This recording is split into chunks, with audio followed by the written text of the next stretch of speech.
Un citoyen, c'est quelqu'un comme moi.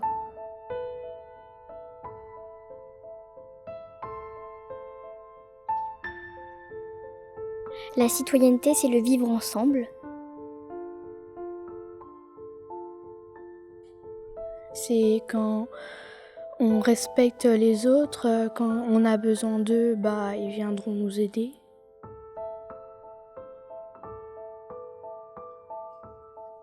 La citoyenneté, c'est le monde d'aujourd'hui.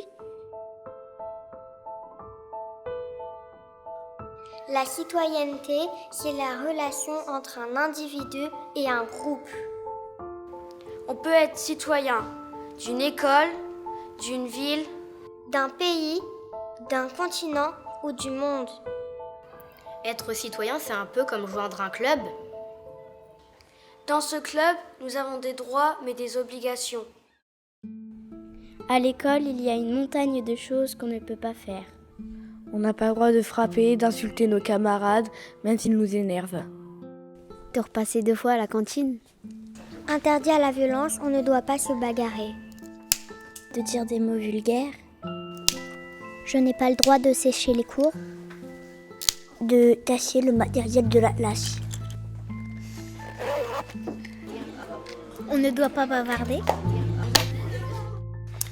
On ne doit pas apporter des jeux électroniques. D'apporter de l'argent à l'école. On n'a pas le droit de montrer de signes religieux. On ne doit pas se moquer des autres. On n'a pas le droit de danser en classe. On n'a pas le droit d'harceler.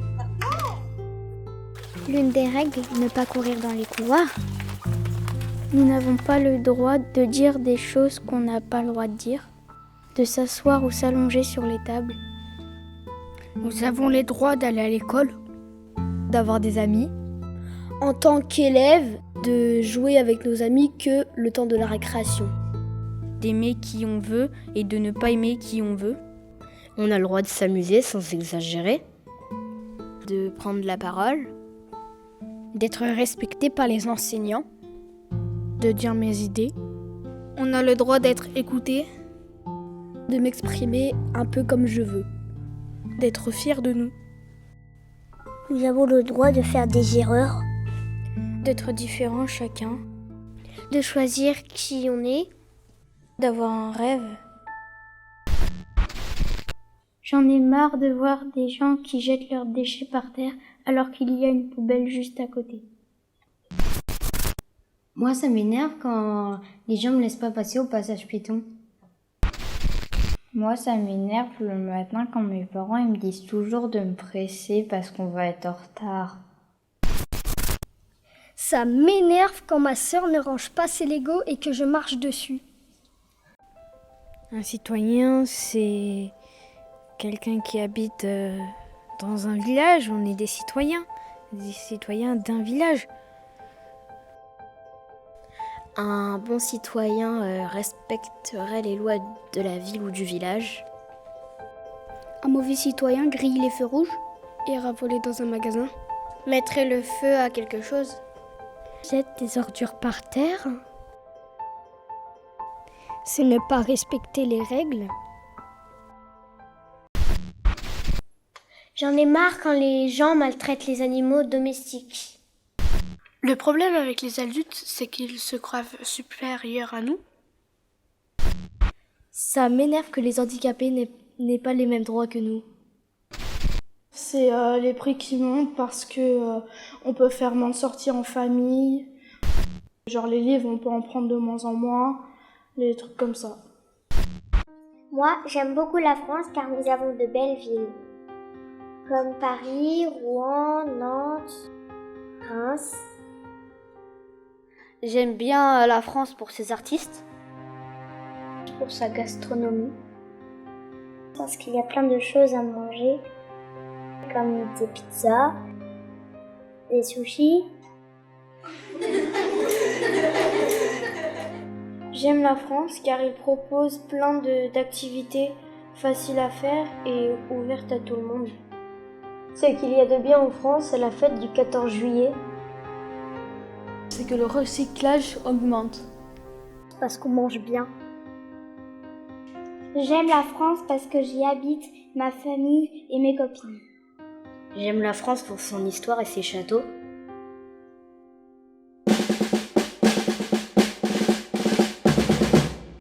La France, en 1780, les gens n'étaient pas contents. J'ai faim! C'est quoi ça? C'est quoi ce délire là? Trop de taxes, trop d'impôts! Oh non, pas une autre guerre! Le roi Louis XVI était marié avec Marie-Antoinette, qui avait des coiffures extrêmes. La reine était très dépensière. Il mangeait des brioches et comptait l'argent. Il n'y en avait jamais assez.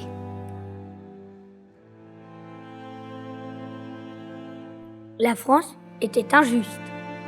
Il y avait beaucoup de gens à la rue.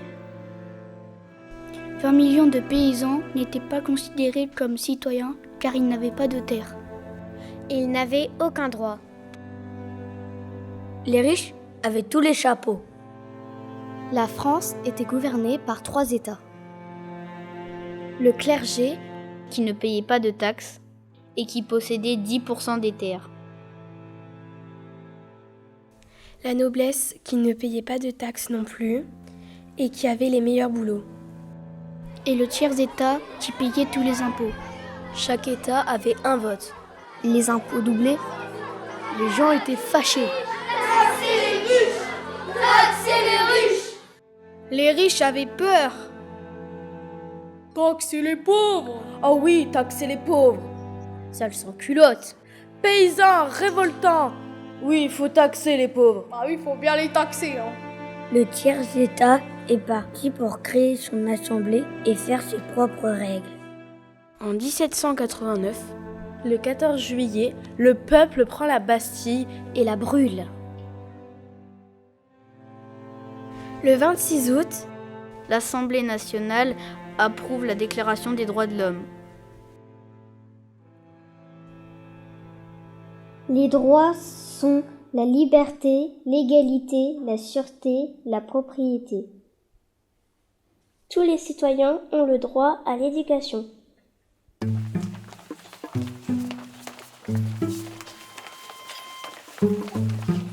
On a le droit de s'assembler paisiblement.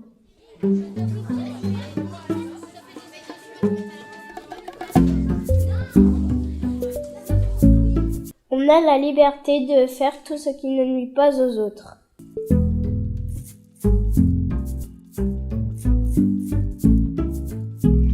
Tous les hommes sont égaux devant la loi, et la loi est la même pour tous.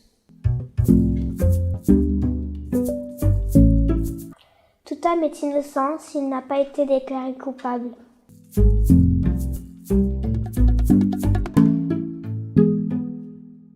Personne ne doit être jugé et puni avant un procès.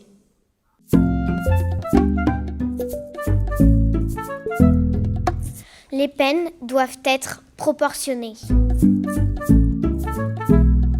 Nous avons le droit de croire ou de ne pas croire.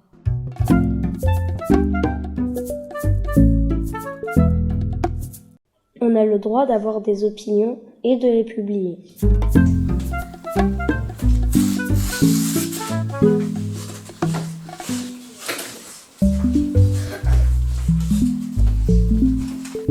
Chaque citoyen a le droit de vote.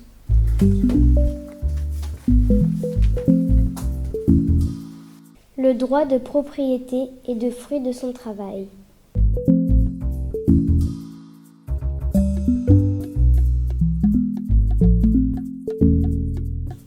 Personne ne peut se vendre ni être vendu.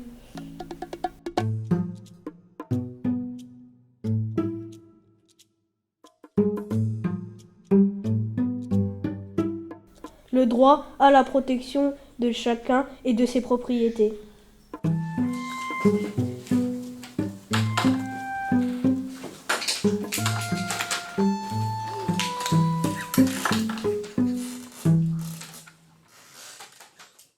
Tous les citoyens doivent payer des impôts.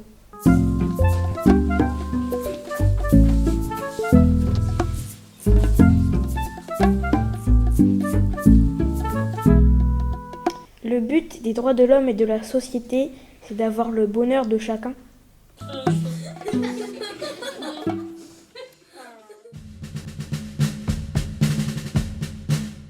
En octobre 1789, les femmes à Paris n'étaient pas contentes.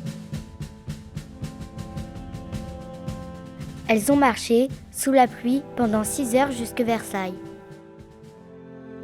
Le lendemain, elles étaient plus de 50 000 à protester. Elles ont forcé le roi à déménager à Paris. Au palais gardé des Tuileries. C'est injuste, vous avez eu trop d'impôts. On est marre, on s'en a marre. En 1791, Stop, ça suffit, trop d'impôts. il y avait la révolution dans les campagnes. Les fermiers sont pas contents. Le roi Louis XVI et sa famille ont essayé de s'enfuir. Ils ont trahi leur peuple, donc ils se sont enfuis. Après 16 heures de voyage, ils ont été rattrapés à Varennes. Ils ont pris 3 jours pour revenir à Paris. Tout le monde était dans la rue pour les voir revenir vaincus. Bouh, Marie-Andouillette, Marie-Andouillette. Citoyen Louis Capet. En 1793, le roi est exécuté.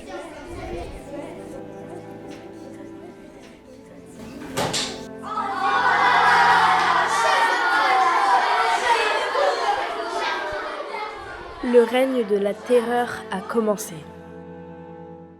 Les tricoteuses ont été éjectées de l'Assemblée nationale.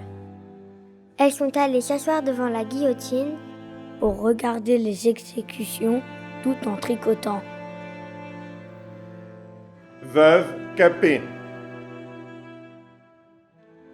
En octobre 1793, c'est au tour de Marie-Antoinette d'être guillotinée.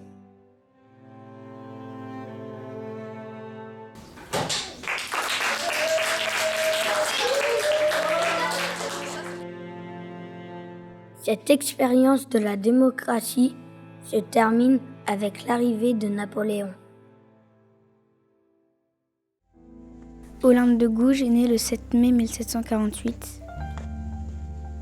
Elle a été obligée par ses parents de se marier avec Louis-Yves. Les femmes étaient considérées comme des citoyennes passives. Olympe de Gouges avait un enfant, il s'appelait Pierre. Olympe de Gouges a été femme de lettres, une écrivaine et une femme politique. Elle signait tous ses documents avec le mot citoyenne. La première cause qu'elle a défendue est l'esclavage. Olympe de Gouges a fait la marche des femmes jusqu'à Versailles. Les femmes ont demandé l'égalité à l'Assemblée nationale qui n'a rien voulu entendre. Pour riposter, Olympe a écrit la Déclaration universelle des droits de la femme et de la citoyenne. Les femmes sont libres et sont égales aux hommes en droit. Les femmes ont le droit de nommer le père de leurs enfants. Ont le droit à l'héritage, la propriété divisée de manière égale. Olympe de Gouges est morte à 45 ans. En 1793, elle a été arrêtée et exécutée comme exemple pour les autres femmes politiques. Parce qu'elle avait critiqué Robespierre et la terreur. L'histoire est écrite par des hommes et les femmes sont souvent oubliées.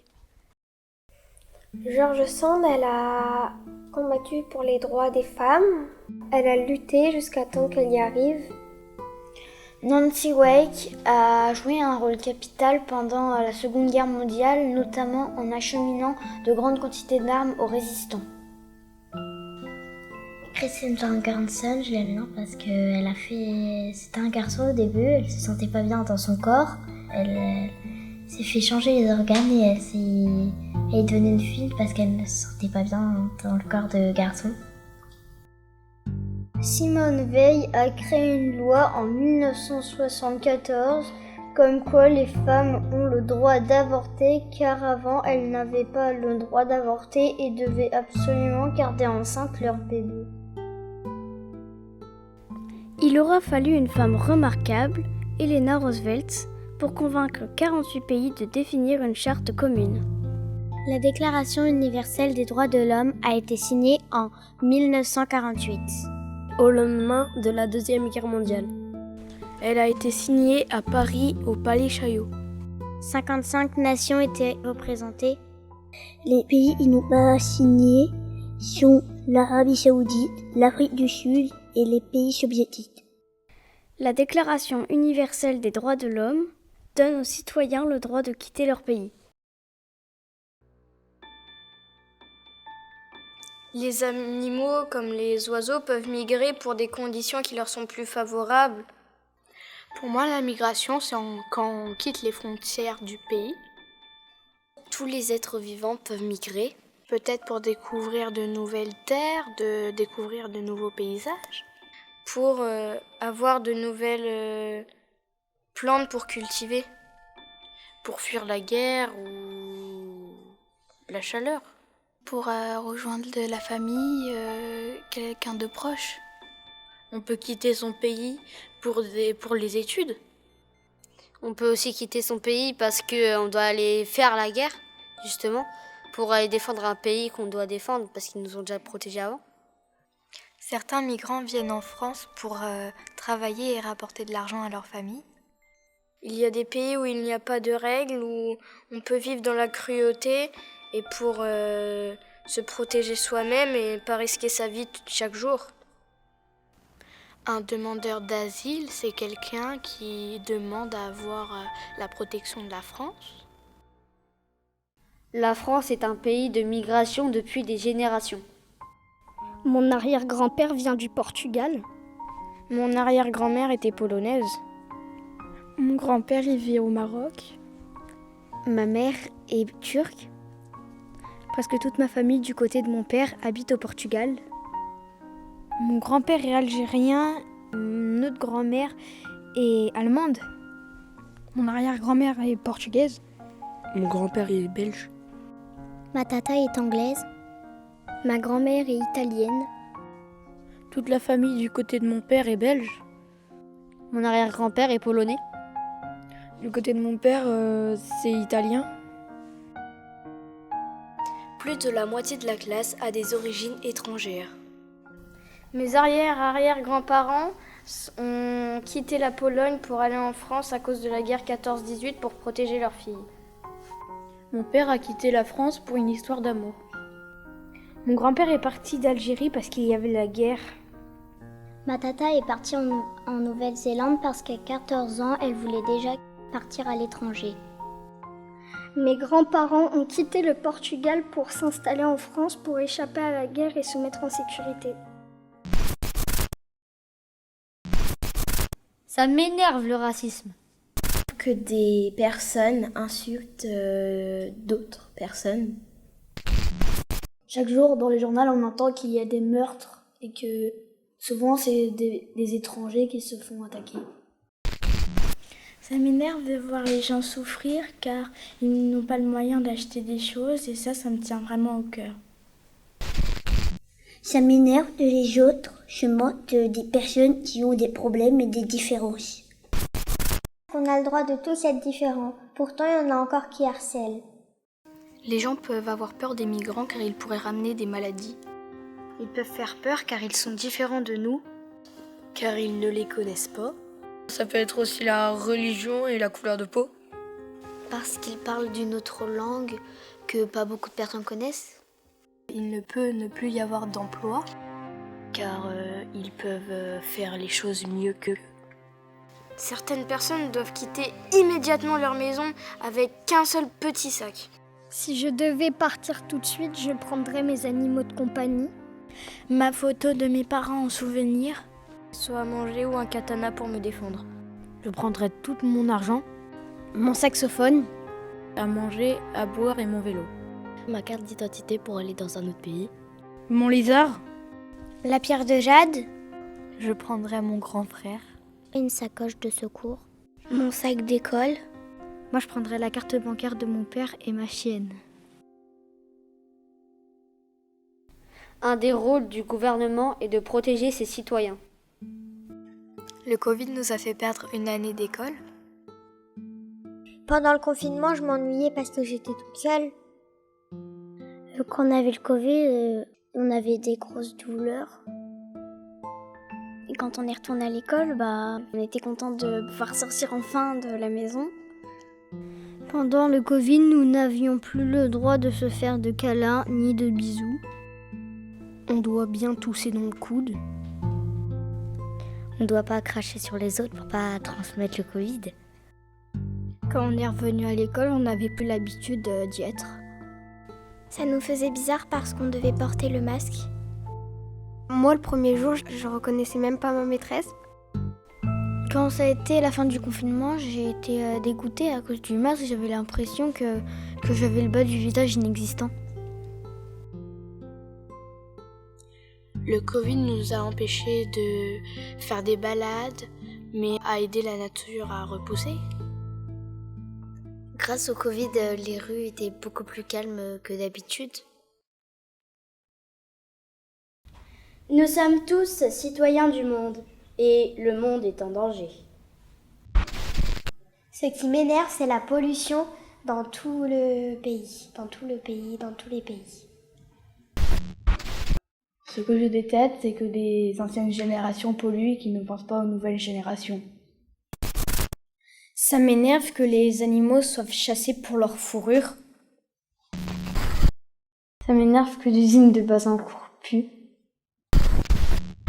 C'est qu'il y a beaucoup de gens qui font du gâchis alimentaire.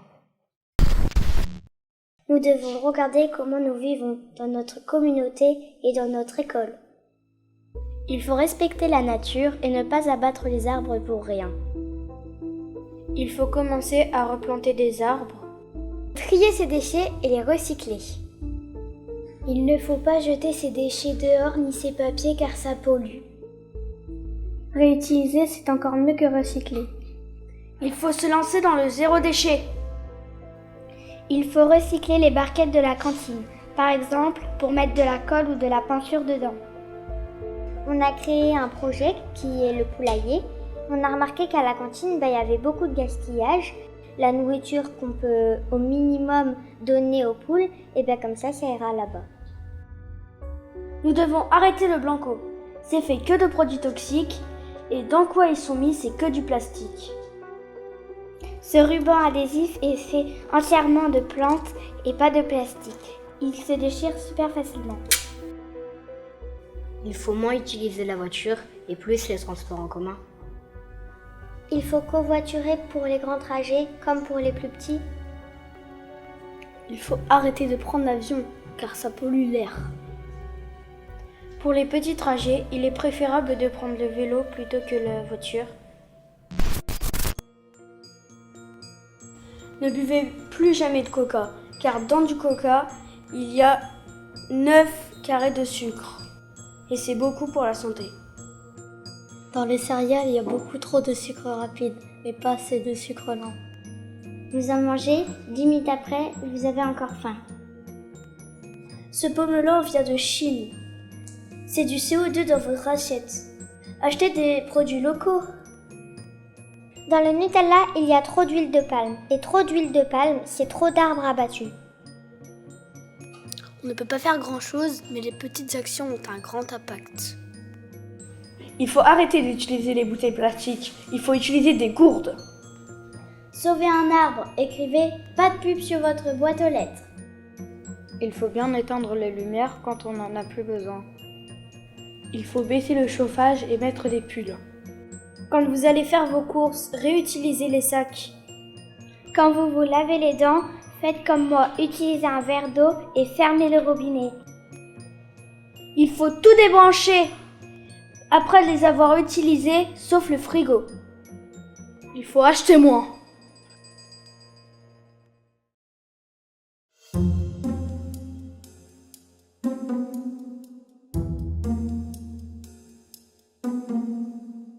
J'aime bien la France parce qu'on peut aller à l'école, pas comme d'autres pays, et pouvoir apprendre.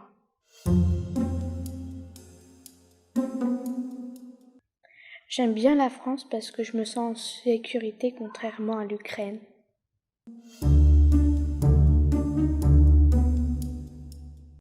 c'est que par rapport à d'autres pays, on n'a pas le droit de porter d'armes.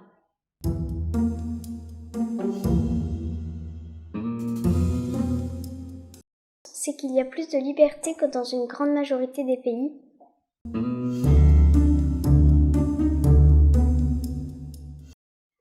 En France, ce qui est bien, c'est qu'on a le droit d'avoir des droits.